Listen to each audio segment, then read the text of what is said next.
प्रश्न है, तरंग ऊर्जा पर आधारित देश का पहला संयंत्र कहाँ स्थापित किया गया? तो इसका सही आंसर है केरल के तिरुवनंतपुरम के समीप।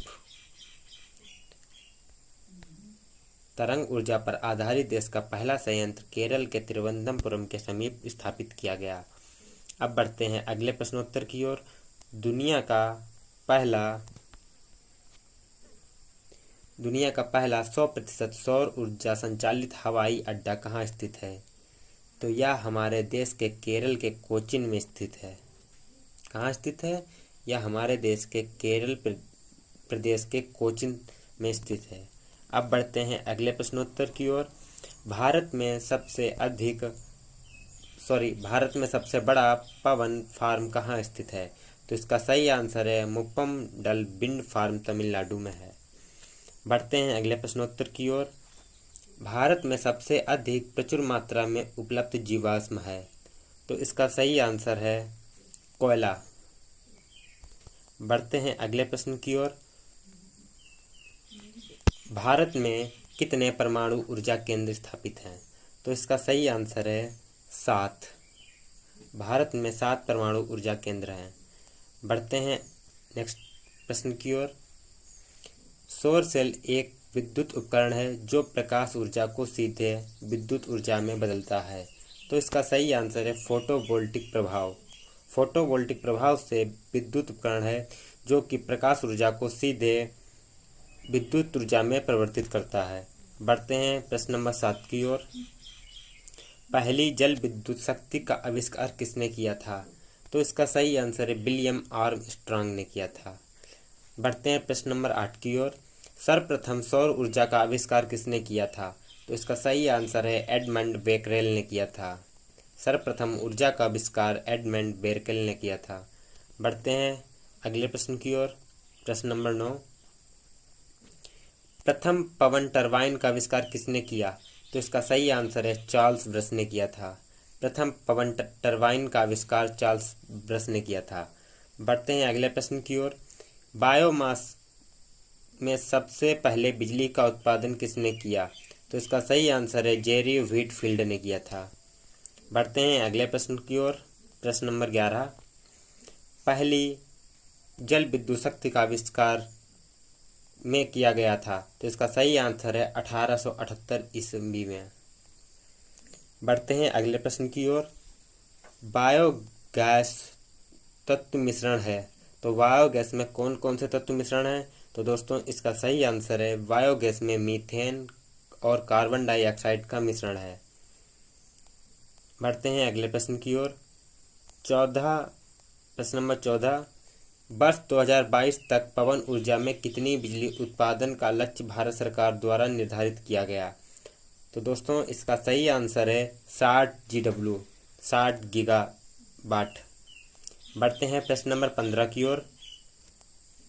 सोलर सेल निर्माण में व्यापक रूप से प्रयुक्त सामग्री है, तो इसका सही आंसर है सिलिकॉन। सोलर सेल निर्माण में प्रयुक्त सामग्री का नाम है सिलिकॉन। अब बढ़ते हैं प्रश्न नंबर 16 की ओर। बायोगैस में मीथेन का प्रतिशत होता है, तो बायोगैस में मीथेन का प्रतिशत 55 से 60% होता है। अब बढ़ते हैं प्रश्न नंबर 17 की ओर। प्रश्न नंबर 17। बायोगैस में कार्बन डाइऑक्साइड का प्रतिशत होता है, तो इसका सही आंसर है 35 से 40%। बढ़ते हैं प्रश्न नंबर 18 की ओर। भारतीय प्राणी सर्वेक्षण ZSI की स्थापना कब हुई थी? तो इसका सही आंसर है 1916 में। बढ़ते हैं प्रश्न नंबर 19 की ओर। स्वर्णिम क्रांति किससे संबंधित है? तो इसका सही आंसर है उद्यान कृषि से। बढ़ते हैं अगले प्रश्न की ओर। कौन सी गैस वायुमंडल की स्थायी गैस नहीं है? तो इसका सही आंसर है कार्बन डाइऑक्साइड। कार्बन डाइऑक्साइड यह वायुमंडल की स्थायी गैस नहीं है। बढ़ते हैं प्रश्न नंबर 21 की ओर। अमेरिका के टेक्सास में द्वितीय विश्व बायोडीजल कांग्रेस एवं एक्सपो का आयोजन किया गया। तो इसका आयोजन कब किया गया? तो दोस्तों आपको बता दें इसका आयोजन 6 से 7 दिसंबर 2017 को किया गया। भारत में कुल ऊर्जा उत्पादन में हाइड्रो ऊर्जा का हिस्सा लगभग कितने प्रतिशत है? तो इसका सही उत्तर है 26%। नाभिकीय ऊर्जा का योगदान 3%, स्वच्छ ऊर्जा का योगदान 6% है। बढ़ते हैं प्रश्न नंबर 2 की ओर। प्रश्न नंबर 2, देश में प्रतिवर्ष लगभग कितने किलोवाट सौर ऊर्जा प्राप्त होती है? तो इसका सही उत्तर है 5000 ट्रिलियन किलोवाट। 5000 ट्रिलियन किलोवाट देश में प्रतिवर्ष सौर ऊर्जा प्राप्त होती है। पृथ्वी के वायुमंडल में ऊपर की सतह पर कितनी सौर ऊर्जा प्राप्त होती है? तो इसका सही उत्तर है 1.36 जूल सौर ऊर्जा प्रति सेकंड प्राप्त होती है। प्रश्न नंबर 4, देश की पहली सौर ताप प्रणाली की स्थापना की गई? तो इसका सही उत्तर है राजस्थान के जोधपुर जिले में मथनिया गांव में 140 मेगावाट की एक समन्वित और संयुक्त तक बिजली सहित 35 मेगावाट का सौर ताप लगा है। बढ़ते हैं प्रश्न नंबर 5 की ओर। प्रश्न नंबर 5, विश्व की सबसे बड़ी वाष्प प्रणाली कहाँ स्थित है? तो इसका सही उत्तर है यह भारत के आंध्र प्रदेश में तिरुमाला में, जिससे लगभग 15,000 लोगों का भोजन एक साथ बन सकता है। प्रश्न 6, सौर पौंड क्या है? सोलर पौंड क्या है? तो इसका सही उत्तर है एक बृहद ऊर्जा संग्राहक। प्रश्न 7, 25 मेगावाट तक की क्षमता वाले परियोजनाएं किसके अंतर्गत आती हैं? तो इसका सही उत्तर है लघु पन विद्युत ऊर्जा। प्रश्न 8, भारत में लघु पन बिजली क्षमताओं का लगभग आकलन किया गया? तो इसका सही उत्तर है 15,000 मेगावाट। प्रश्न 9,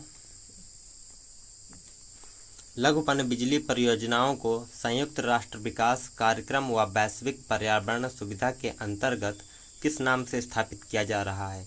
तो इसका सही उत्तर है पर्वतीय विद्युत परियोजना के नाम से। प्रश्न नंबर 10, OTEC का पूरा नाम क्या है? तो इसका सही उत्तर है ओशन थर्मल एनर्जी कन्वर्जन।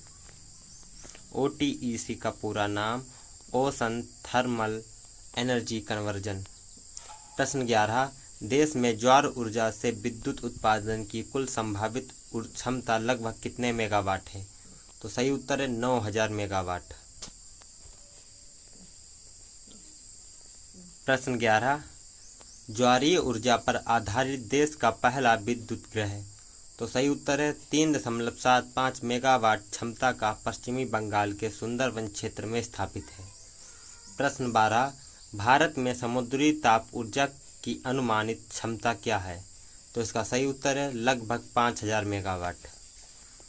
प्रश्न 13,